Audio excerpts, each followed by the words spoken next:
For the first time in the history of world naval forces, a warship was named after an Indian queen. Although she belonged to the 16th century, the Indian government in the year 2015 named an Indian naval warship as RANI ABBAKKA in memory and recognition of her saga.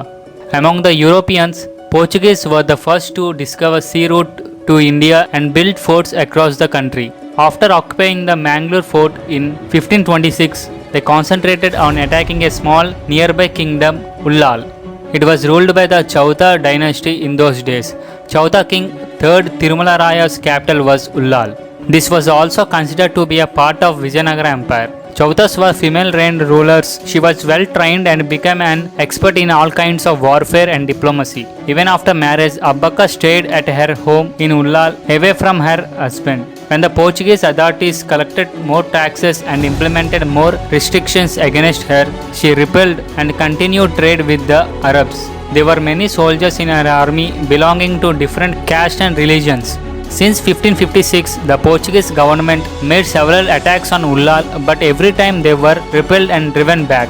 When the enemy under General José Poxisto entered the Ullal fort, Abbakka escaped, and on the same night she attacked the Portuguese camps with 70 soldiers, killed many invaders including the general. The rest of the enemy soldiers and away in boats. Later in 1571, the Portuguese Viceroy of Goa, Antonio de Noronha, ordered another attack on Ullal with 3,000 soldiers along with warship armada. It was a lightning strike, and when the queen, who was then returning from a temple to the fort, received the information, she reached battlefield on horse. Her army joined her and the fight continued on land, on sea and beach. The queen's soldiers made the enemy to run to their boats and flee. Burning arrows in thousands were released by Abbakka's soldiers from the coast and the Portuguese soldiers could not escape them. Although the queen was severely injured in the battle, she did not return back and breathed her last there itself.